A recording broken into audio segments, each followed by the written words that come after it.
I know from my Twitter feed that many of you have wondered why I have been off the air for a little while. Well, I have been dealing with a little bit of a health scare. On December 20th, I began to feel chest pains, and they waxed and waned over a period of 10 days. I wasn't quite sure what to make of it, but as they continued to get worse, I started to think something was actually wrong. It was December 30th when I finally went to an urgent care and was told I had reflux. I didn't really buy it, but I was relieved it wasn't my heart. My body, though, was pretty certain not to believe the reflux. The next day, on December 30th, I woke up with severe pains both in my chest and in my left shoulder, and it was like a tightening in my chest. When I took deep breaths, that got worse when I was laying flat.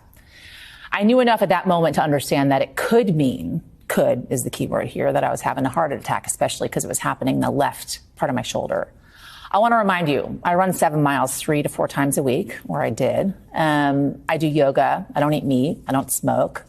I drink occasionally. Not right now, though, because my doctor tells me I can't. Aside from probably not getting enough sleep and working too much, I'm a pretty healthy person. But on that day, I was anything but. My husband drove me to the emergency room, and from there, the nightmare that has been my January began. I was diagnosed with pericarditis, inflammation of the lining of my heart, brought on by a virus, a literal common cold. I also had fluid around my heart that had to be drained, or else it could hinder the beating of my heart. I was hospitalized for 4 nights and transferred from a local hospital to NYU Langone here in New York City. On January 4th, I was finally discharged after doctors drained the fluid around my heart, and I bounced out of the hospital. I couldn't get out of there fast enough with the hopes I was on the mend.